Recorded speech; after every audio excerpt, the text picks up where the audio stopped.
Salut, te voici actuellement sur la chaîne YouTube Snapstar. Sur cette chaîne, tu retrouveras tous les plus gros clashs de Snapchat et tous les plus gros buzz du moment. Surtout, n'hésite pas à t'abonner tout en activant la cloche des notifications pour ne rien rater du contenu exclusif de cette chaîne. Et oui, sur cette chaîne, tu retrouveras du contenu qui n'est disponible nulle part ailleurs. Sur ce, je te laisse avec la vidéo. Bon visionnage.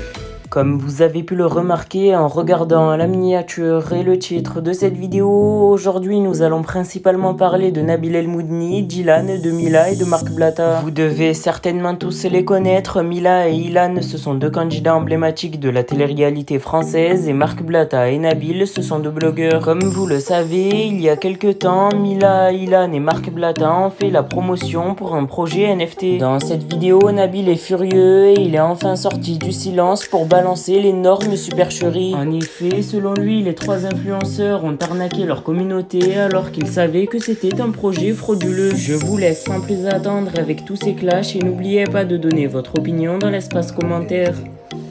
Et plus particulièrement le projet Honeymoon, ok? Puisque le projet Honeymoon, ce que vous devez savoir déjà, c'est que moi-même j'ai failli investir dedans. Et je sais pas, peut-être Ma'an Rabbi, au final ça s'est pas fait. Je vous expliquerai au fil de l'histoire, vous me direz, mais en tous les cas, j'ai reçu énormément de messages ces derniers temps, ces derniers mois, par rapport au projet Honeymoon. Beaucoup de personnes qui ont investi, qui ont cru en ce projet, qui au final m'ont écrit en me disant Nabil, je me suis fait avoir, etc. Et c'est vrai que je me suis pas prononcé. Je me suis pas prononcé, ça veut pas dire que j'ai pas fait mes recherches et que j'ai pas fait mon travail. Très rapidement, pour ceux qui savent pas du tout ce que c'est et qui sont pas branchés là-dessus, la NFT en gros c'est quoi? C'est des images qui valent une petite fortune et beaucoup de personnes, beaucoup de célébrités investissent dedans. Il y a de grandes fortunes qui sont à l'origine de certains projets NFT, etc. Enfin, beaucoup disent que c'est l'avenir en gros. Il y a des personnalités par exemple comme comment elle s'appelle, Paris Hilton, qui fait une véritable fortune tous les mois aujourd'hui grâce à la NFT. Maintenant, est-ce que ça veut dire qu'il faut investir dans tous les projets NFT, dans tout et n'importe quoi? Certainement pas.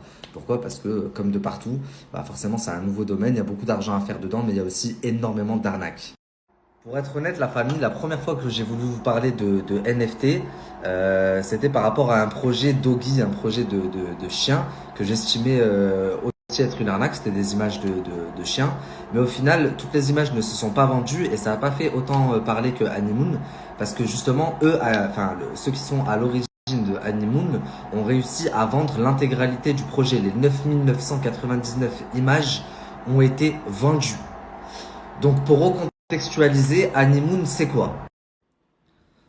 Donc quand le projet est sorti, il a été promu par beaucoup d'influenceurs, mais surtout, ce dont on s'est servi pour promouvoir le projet, c'est la roadmap. La roadmap, c'est chaque projet NFT a une roadmap, c'est-à-dire c'est un peu comme quand un président se présente aux élections présidentielles. Il a sa liste où il va dire je vais faire son programme, je vais faire ça, je vais faire ça, je vais faire ça, je vais faire ça, je vais faire ça. La roadmap c'est un peu pareil. Dessus, ils disent voilà, vous allez acheter une NFT, sachant que là en l'occurrence une NFT, un Honeymoon, une image Pokémon, elle était vendue 630 $. Et ils en ont vendu 9999, soit l'intégralité des images. Et il y avait un projet derrière qui disait voilà, vous allez peut-être les payer 630 $, mais derrière vous allez récupérer parce que ça va prendre en valeur, c'est un véritable projet. Et dans cette roadmap, donc on retrouvait tout le programme entre guillemets, c'est-à-dire qu'il devait y avoir par exemple. Donc, qu'est-ce qu'on retrouve dans cette roadmap qui est censée inciter les gens à investir et à payer un honeymoon à 630 $? On retrouve notamment le fait que sur les 9999 honeymoon, il y en a 15, ce sont des cartes légendaires, ce sont des Pokémon légendaires. Les 15 personnes qui tombent sur ces cartes légendaires, elles recevront 2500 € à vie tous les mois. Donc tous les mois, 2500 €, 2500 €. Ensuite, qu'est-ce qu'on retrouve? On retrouve notamment une soi-disant collaboration avec une boutique de basket basée à Montreux, en Suisse. Donc, toutes les personnes qui tomberont sur une carte Pokémon avec un honeymoon avec une paire de Jordan, tous les 2 mois, ils pourront choisir une paire de baskets qui leur seront envoyées à vie. Pareil pour la marque Supreme ou la marque Off-White.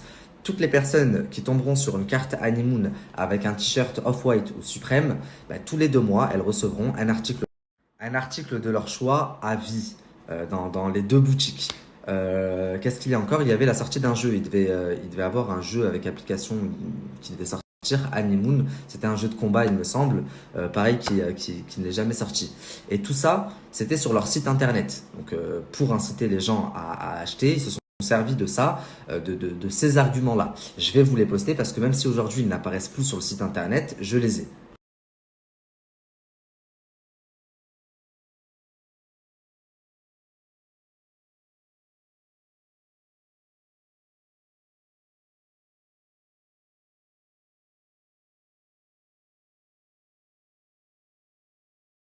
Avouez la famille, leur roadmap, elle est stylée. Elle donne envie quand même, ça donne envie.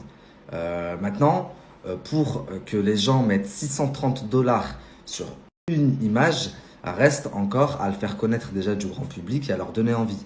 Donc, faut choisir les bonnes personnes pour communiquer et pour vendre l'intégralité des images, à savoir les 9999 images. Ok? Donc, ils vont prendre, et je pense que ça a été leur plus gros coup, leur plus gros influenceur qu'ils ont payé le plus cher, Jack Paul. Jack Paul, c'est un YouTuber américain qui va communiquer sur le projet Honeymoon et qui va clairement faire de la pub sur ses réseaux sociaux. Ok?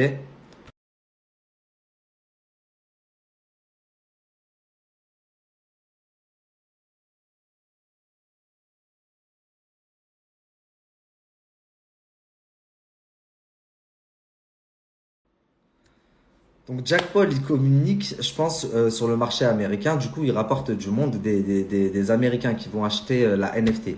Ensuite, par rapport au marché français, il se rapproche de Marc Blatta et Dylan. Donc Ilan, au début, je comprenais pas pourquoi, mais j'ai compris par la suite. Vous allez comprendre aussi. Je pense ils l'ont même pas payé. Ilan, il a dû faire ça comme ça. Mais il se rapproche de Marc Blatta. Marc Blatta, pourquoi? Parce que son lifestyle, il a changé très rapidement. Il a fait un bon coup en investissant sur la crypto, le Solana, il y a 1 an et demi, 2 ans. Par derrière, avec le trading, l'affiliation, ce que je vous avais expliqué, il a pas mal ramassé. Donc son lifestyle, il change très rapidement. Et du coup, c'est une bonne. Il s'intéresse aussi à la NFT, donc c'est une bonne cible pour toutes les personnes qui souhaitent promouvoir ça sur le marché français. Ok? Et moi, c'est comme ça que j'ai entendu parler de Honeymoon pour la première fois. C'est même pas dans la story de Marc. Je vais vous raconter mot pour mot ce qui s'est passé. C'était il y a plusieurs mois de ça maintenant. Donc moi, je suis à Dubaï. Je dors. Je vous raconte vraiment mot pour mot ce qui s'est, enfin, étape par étape ce qui s'est passé. Je dors et mon téléphone, il fait que sonner. On marcelle.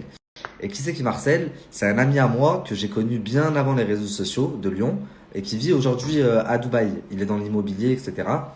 Et il a des bureaux là-bas. Et il m'appelle, il me dit: Oh, t'as vu la story de Marc Blatta? Et moi, je lui dis: Non, non, j'ai pas vu, pourquoi? Il me dit: Dinguerie et tout, il y a un nouveau truc, le honeymoon, je sais pas quoi, je sais pas quoi. Et moi, je lui dis: Vas-y, je suis pas trop dans ces délires, moi, NFT et tout, vas-y, ça me dit rien. Et il me dit: Mais t'es fou ou quoi? T'as pas vu? Regarde l'argent qu'il a fait. En pas longtemps, si, ça et tout. Il a dit que c'était un délire, lui, il a posé tant. Enfin bref, et moi je lui dis quoi? Je lui dis: Ouais, et pourquoi tu me dis ça? Je lui dis: Tu me réveilles là de bon matin. Il me dit: S'il te plaît, appelle Marc Blatta et dis-lui que je veux lui parler. Dis-lui de venir à mes bureaux. Ok? Donc chose que je fais, j'appelle Marc et je lui explique, je lui dis: Voilà, mon collègue il a vu un truc dans ta story. Honeymoon, je sais pas quoi, apparemment c'est le coup du siècle, le truc où il faut investir, comme le Solana. C'est vrai cette histoire? Il me dit: Ouais, ouais, c'est un vrai bail, vraiment, c'est un vrai délire. Je lui dis: Bah, mon collègue, il est grave intéressé et tout, passe à ses bureaux. Il me dit: C'est bon, vas-y, je passe dans l'après-midi. Donc, il passe au bureau, j'y étais également. Et mon collègue, il lui dit: Bah, vas-y, tu sais, il nous explique un petit peu le projet. Mon collègue, il lui dit: Bah, vas-y, je vais investir, je sais plus, il dit: Je veux mettre 5 000 ou 10 000. Et moi, je dis: Bah, si vraiment ça rapporte, moi aussi, je mets 5 000 ou 10 000. Et là, Marc, il nous dit: Non, 5 000, 10 000, c'est trop. Commencez doucement, mettez 2 000, 3 000 chacun. Et on lui dit: Ok, bah vas-y, viens, on va retirer et tout, je te les passe, fais-le nous, prends-les nous, parce qu'en fait, ça s'achète pas avec des vrais sous, faut acheter de la crypto, et avec la crypto, vous achetez la NFT. Et il nous dit: C'est bon. Et au final, on se retrouve devant chez lui, on n'est pas allé retirer. Je lui dis: Attends, on n'est pas parti. Je lui dis: Mais attends, on n'est pas parti retirer. Il me dit: C'est bon, vas-y, tranquille, je les prends avec mes sous et demain je passerai au bureau ou dans la semaine je passe au bureau, vous me les passez. Je lui dis: Ok, vas-y, c'est bon. Et du coup, ce qui se passe, c'est que le soir, je rentre et je rigole parce que de base, j'avais la haine, mais au final, je me dis: Alhamdoulilah. Je rentre le soir et je me sépare de mon collègue et mon collègue il m'appelle quelques heures après. Il me dit ouais putain de merde, t'as vu la story à Marc et tout. Je lui dis non. Il me dit va voir la story de Marc.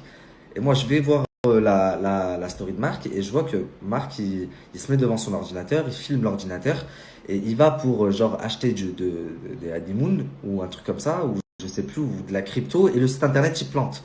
Genre il dit ouais je sais pas il y a trop de monde dessus, le site il a planté et tout et du coup il nous envoie un message en nous disant ouais je suis désolé le site il a planté, j'arrive pas à vous les prendre. Merci à toi d'avoir visionné cette vidéo et surtout n'hésite pas à liker la vidéo et à nous donner ton avis dans l'espace commentaire. Sur ce, on se retrouve dans une prochaine vidéo. Peace.